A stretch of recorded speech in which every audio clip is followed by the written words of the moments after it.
नमस्कार दोस्तों, मैं आचार्य गौरांग शर्मा। आज हम बात करेंगे चंद्र के भाव नंबर 10 के फलादेश पर, उसके रेमेडीज, उसके कारोबार और क्या एजुकेशन करना आपको चंद्र के यहाँ पे नेक फल देंगे। दोस्तों, चंद्र भाव नंबर 10 को लाल किताब आँख का दूध कह के पुकारती है। आँख एक ऐसा पौधा होता है जिसकी पत्तियां तोड़ने पे उससे दूध जैसा सब्सटेंस निकलता है। शनि के आधिपत्य के घर में होने की वजह से चंद्र यहाँ कुछ खास फल नहीं दे पाता, ये नीच जैसे फल ही देता है। चंद्र यहाँ पे बैठकर पीड़ित होने की वजह से जातक को शनि के असरों पे या प्रोफेशन के भाव पे हमेशा मंदा असर देता है।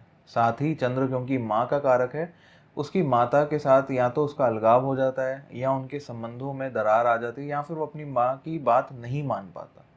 चंद्र जब भाव नंबर 10 में आता है, जातक की माता को शनि से संबंधित जोड़ों, आर्थराइटिस, वात दोष आदि के रोग होते देखे गए हैं। चंद्र क्योंकि शनि के अधिपत्य में बैठा है और शनि लंबी आयु के कारक ग्रह हैं, जैसे कि सांप, कछुए, कौवे, ये सबको शनि गवर्न करते हैं और इन सब की आयु लंबी होती है। ठीक उसी प्रकार जब चंद्र भाव नंबर 10 में आ जाए, जातक की आयु लंबी होती देखी गई है, ये दीर्घ आयु बना देता है। पर यहाँ पे अगर ये मेडिकल प्रोफेशन में एंटर करना चाहे तो यहाँ पे शनि इसको तोहमतें लगा देता है। अगर ये अपने हाथ से किसी को लिक्विड मेडिसिन भी दे तो वो भी जहर की तरह काम करती है, इसलिए इसको भूल के भी कभी मेडिकल प्रोफेशन को चूज नहीं करना चाहिए। यहाँ तक कि किसी की हाल चाल पूछने के लिए इसको हॉस्पिटल आदि भी नहीं जाना चाहिए, नहीं तो उसकी मरीज की हालत बिगड़ जाएगी, उसको और समस्याओं का सामना करना पड़ेगा। ये सिर्फ चंद्र 10 वाले जातक के लिए ज़रूरी है, बाकी सबके लिए ये मायने नहीं रखता। पर जिसका चंद्र 10 हो उसको भूल के भी कभी किसी मरणासन व्यक्ति को या किसी चोट खाए व्यक्ति को जिसकी स्वास्थ्य ठीक नहीं है उसको देखने के लिए हॉस्पिटल आदि नहीं जाना चाहिए। फ़ोन पे बात कर सकता है, हालचाल पूछ सकता है, घर का कोई और सदस्य जा सकता है, पर ये खुद ना जाए, इस बात का विशेष ध्यान रखें। ऐसा जातक अगर डॉक्टर बनना ही चाहता है तो भाव नंबर 2 और भाव नंबर 4 में शुभ ग्रह, मित्र ग्रह जो कि सपोर्ट कर रहे हो भाव नंबर 10 को, अगर ये एक विशेष योग है तो ही वो एक अच्छा डॉक्टर बन सकता है। मैंने अपने निजी अनुभव में भी ऐसे क्लाइंट्स देखे जिनका चंद्र 10 है और भाव नंबर 2 और 4 शुभ होने की वजह से वो बहुत हाई लेवल तक गए, अपने हॉस्पिटल्स में एचओडी तक रहे। पर अगर ये कॉम्बिनेशन नहीं है, भाव नंबर 2 और 4 शुभ नहीं है, तो ऐसे जातक को तो दवाई भी नहीं खिलानी चाहिए किसी को, ना उसे दवाइयों का कारोबार करना चाहिए। ऐसा करना उसे बेहद बुरे प्रभाव देगा, उसका करियर कभी सेट नहीं हो पाएगा। भाव नंबर 10 में जब चंद्र आके बैठता है, ऐसा जातक इमोशनल रीजंस की वजह से या अपने इमोशंस को ना कंट्रोल कर पाने की वजह से अपने करियर क्षेत्र में गलत डिसीजंस भी लेता देखा गया है, क्योंकि वहाँ पे उसका लॉजिक काम करना बंद कर जाएगा। अब उसके इमोशंस, उसके मूड स्विंग्स वहाँ पे प्रधानता ले लेंगे। अपने कार्य क्षेत्र में जहाँ तक दूसरों पे एलिगेशंस लगाएगा, दूसरों से ईर्ष्या रखेगा, कंपेयर करेगा या चंद्र की तरह रूठ के बैठ जाएगा। पर वो काम करने से ज़्यादा अपनी बुरी किस्मत को कोसता देखा गया है। पर ऐसा करना चंद्र को फर्दर खराब कर देगा और खराब कर देगा। ऐसा करने से जातक को बचना चाहिए। चंद्र 10 के समय शनि की स्थिति देखना बेहद अनिवार्य है। अगर शनि की दृष्टि भाव नंबर 1 या 3 में या उसकी प्लेसमेंट भाव 1 या 3 में आके बैठ गई तो ऐसे जातक की खुद की माली हालत तो खराब होती ही है, पर इसके घर गृहस्थी में औरतों की तकलीफें भी बढ़ जाती हैं। या यूं कहूँ कि इसके परिवार में इसकी माता, इसकी पत्नी, इसकी बहन, जो भी फीमेल्स इसके घर में रहती हैं, उनकी भी माली हालत या उनकी भी सेहत खराब ही देखी गई है, जिसके लिए इसको चंद्र को ठीक रखने के उपाय अवश्य करने चाहिए। साथ ही जब चंद्र भाव नंबर 10 में हो, ऐसे जातक का संबंध किसी न किसी प्रकार से किसी बेवा या विधवा स्त्री से बनता देखा गया है। ऐसे जातक को कोई भी फाइनेंशियल, फिजिकल, इमोशनल या सेक्सुअल रिलेशन किसी भी पर स्त्री से या किसी विधवा स्त्री से या किसी बेवा से तो भूल के भी कभी नहीं रखना चाहिए। ऐसा करना चंद्र को बहुत डैमेज करेगा और इसको सभी प्रकार के बुरे फल देगा। चंद्र 10 के समय जातक को फेफड़ों या छाती से संबंधित किसी न किसी प्रकार के रोग से ग्रस्त पाया गया, जिसके लिए इसको अपनी सेहत का विशेष ध्यान रखना चाहिए। लाल किताब लिखती है, चंद्र 10 में अगर किसी भी प्रकार से मंदा हो रहा हो, बुरे प्रभाव का हो रहा हो, तो ऐसे जातक को मंदिर रेगुलरली जाके अपना सिर झुकाना बहुत ही नेक फल देगा। यहाँ पे बाकी कंसिडरेशंस भी आएंगी, जहाँ पे 8वें और 12वें घर को देखना पड़ेगा, पर फिर भी मंदिर जाते रहना, सिर झुकाते रहना, भगवान के आगे प्रेयर्स करना, इसको चंद्र के नेक फल देगा। साथ ही ऐसे जातक को कांच और स्टील के ग्लास में और अंधेरे के बाद रात के समय दूध नहीं लेना चाहिए। इसको चांदी का ग्लास या चांदी के बर्तनों में भोजन करना चाहिए, जो इसको चंद्र के नेक फल देगा। लाल किताब एक स्पेशल उपाय भी यहाँ पे बताती है दोस्तों, जो थोड़ा सा मुश्किल या थोड़ा सा लंबा है, पर अगर वो करवाया जाए सही तरीके से तो वो बेहद कारगर उपाय है, और चंद्रदस का इससे शायद ही कोई बेहतर उपाय हो। अब इसको ध्यान से सुनिएगा। चंद्रदस के समय एक कांच की बरनी लेनी है, जिसपे एक कांच का ढक्कन हो। ये आपको किसी भी क्रॉकरी की दुकान से मिल जाएगी या ऑनलाइन अमेजोन वगैरह से मिल जाएगी।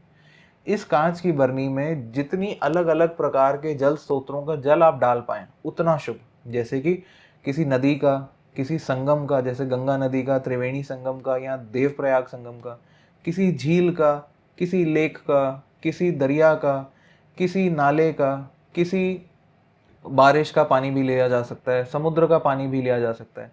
ये अलग अलग जगहों को, ग्राउंड वाटर जो हैंडपंप से निकलता है उसको भी मिक्स करके इस बरनी में रख के इस जातक को अपनी अलमारी में रखना चाहिए। ऐसा करने से चंद्रदस के पॉइजनस इफेक्ट्स चले जाएंगे, पर धीरे धीरे लगभग 10 साल के अंदर तो हर प्रकार की बुरी तौहमतें जो चंद्रदस इस जातक को देता है वो हट जाएंगी। थोड़ा सा लंबा उपाय है, पर कारगर अवश्य है। ये बहुत ही शुभ फल देता है। मैंने अपने एक्सपीरियंस में जब जब ये उपाय कराया चंद्रदस वाले व्यक्ति को, इसने चंद्र का फल उत्तम कर दिया। अगर आपके घर में एक छोटा बच्चा है जिसकी कुंडली में चंद्रदस का कॉम्बिनेशन है, तो उसके लिए आप अभी से इसको इकट्ठा करना शुरू कर सकते हैं, ताकि विद इन 10 ईयर्स ये उसको शुभ फल देने पे आ जाए। चंद्रदस के समय अब हम बात करेंगे तालीम की या एजुकेशन की। दोस्तों, चंद्र भाव नंबर 10 में आ जाए तो ऐसा जातक किसी एक स्ट्रीम को पकड़ के नहीं चल पाता। वो अपने एजुकेशन स्ट्रीम में तो चेंजेस लाता ही रहता है, वो अपने कार्य क्षेत्र में, अपने करियर में भी तब्दीली लाता ही रहता है। इसलिए इनको सबसे पहले तो ये सलाह दी जाती है कि अपने प्रोफेशन में चेंज ना लेके आएं। लाल किताब लिखती है कि ऐसे चंद्र को जो भाव नंबर 10 में बैठा हो, ये पहाड़ों में फंसा हुआ बारिश का पानी है या रुका हुआ पानी है। अब यहाँ पे क्योंकि इसमें कंकर पत्थर मिल जाते हैं, तो ये डाइवर्ट हो जाता है, या पहाड़ों से निकलते निकलते डाइवर्जन का सामना करता है। ठीक वैसे ही जातक अपनी एजुकेशन स्ट्रीम्स को बदलता रहता है। तो इसीलिए इनके लिए जो एजुकेशन स्ट्रीम्स बताई गई वो ऐसी हैं जो बहुत ही इंटरेस्टिंग हो, जो हट के काम करें, जिसमें हर रोज कुछ नया सीखने को मिले, जिसमें पढ़ाई का कोई अंत ही ना हो, ताकि ये डाइवर्जन ना ले पाए। पॉल साइंस में पढ़ाई करना, ऑकल्ट साइंसेस में पढ़ाई करना, जैसे कि एस्ट्रोलॉजी, न्यूमरोलॉजी, तंत्र या न्यूमरोलॉजी, वास्तु, टैरो कार्ड या हीलिंग, किसी भी प्रकार के ऑकल्ट साइंस की पढ़ाई करना इनको शुभ फल देगा। इसके अतिरिक्त अगर ये सिविल इंजीनियरिंग, इलेक्ट्रिकल इंजीनियरिंग या एमबीए में एचआर डोमेन को स्पेसिफिकली फोकस करें, या एंटरप्रेन्योरशिप की पढ़ाई करें, या इंटरनेशनल बिजनेस की पढ़ाई करें, तो भी इनको चंद्र के यहाँ शुभ फल मिलेंगे। आइए दोस्तों, अब बात करते हैं चंद्र 10 के समय क्या कारोबार करना आपको शुभ फल देगा। अगर चंद्र 10 वाला व्यक्ति एक पॉलिटिशियन बन जाए, या पॉलिटिकल एडवाइज़र बन जाए, या फिर अगर सूर्य नेक हो तो किसी प्रकार के एडमिनिस्ट्रेटिव गवर्नमेंट जॉब करे, ये उसे नेक फल देगा। कंस्ट्रक्शन का काम, इंटीरियर का काम, आर्किटेक्चर का काम, ये सब भी इनको शुभ फल देंगे। अब बात करते हैं चंद्र भाव नंबर 10 के समय क्या उपाय करना चंद्र के आपको नेक फल देगा। जैसा कि मैंने पहले बताया, अलग अलग जगहों के पानी को इकट्ठा करके एक कांच के मर्तबान में रखना आपको चंद्र के नेक फल देगा। साल में कम से कम 2 बारी गंगा स्नान करना, या किसी भी पवित्र नदी या कुंड में आदि में स्नान करना चंद्र 10 वाले व्यक्ति को बेहद शुभ फल देगा। सिर में माथा टेकना और चांदी के बर्तनों का प्रयोग करना भी चंद्र 10 के समय आपको नेक फल देगा। जैसा कि मैंने पहले बताया, एक खास हिदायत कि चंद्र 10 वाले को ना ही लिक्विड मेडिसिन देनी चाहिए, ना ही हॉस्पिटल जाके किसी बीमार व्यक्ति का हाल चाल पूछना चाहिए।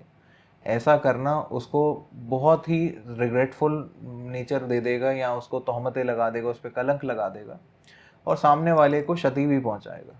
ऐसा करने से उसे सदैव बचना चाहिए। ये थी दोस्तों चंद्र भाव नंबर 10 की वीडियो। आशा करता हूँ ये आपको पसंद आई होगी, आपने इसको ध्यान से सुना होगा।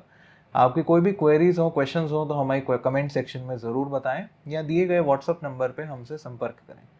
किसी भी एक ग्रह को देख के पूरी कुंडली का विश्लेषण नहीं किया जा सकता, इसलिए मेरी आपसे दरख्वास्त रहेगी कि अपनी कुंडली का प्रॉपर एनालिसिस करा के ही किसी भी विद्वान ज्योतिषी से, जो लाल किताब का जानकार है, किसी निष्कर्ष तक पहुंचे और किसी उपाय को अंजाम दें। कभी कभी सोशल मीडिया से करे गए उपाय बैकफायर कर सकते हैं, ऐसा करने से बचें। वीडियो को लाइक करना, इस पे कमेंट करना, इसको शेयर करना ना भूलें। चैनल को सब्सक्राइब करके बेल आइकन प्रेस कर दें ताकि इसी प्रकार हमारा सारा कंटेंट आप तक पहुंचता रहे। हरे कृष्णा।